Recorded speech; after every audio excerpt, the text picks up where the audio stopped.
কি উদ্দেশ্য করে আপনারা এখানে হাজির হয়েছেন একটু সবাইকে বলবেন।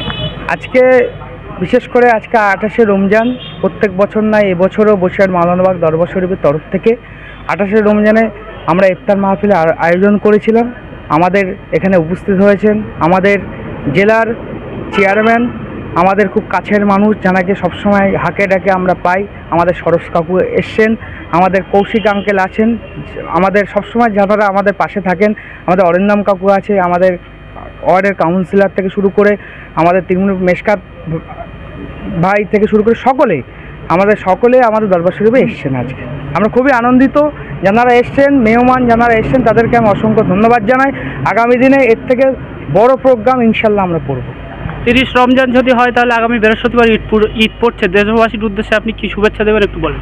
আমি দেশের সকলকে ঈদের শুভেচ্ছা ও অভিনন্দন জানাই। বসিরহাট মাওলানাবাগ দরবার শরীফ থেকে আমি পিরজাদা সাদ আমিন সকলকে ঈদের শুভেচ্ছা অভিনন্দন জানাই। সবাই ভালো থাকবেন, সুস্থ থাকবেন।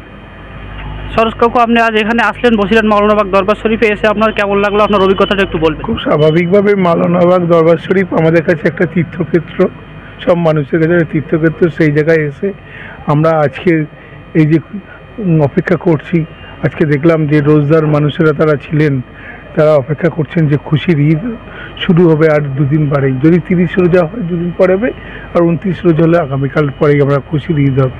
তো স্বাভাবিকভাবেই সবাই খুব আনন্দিত, সবাই অপেক্ষা করছে খুশির ঈদের জন্যে।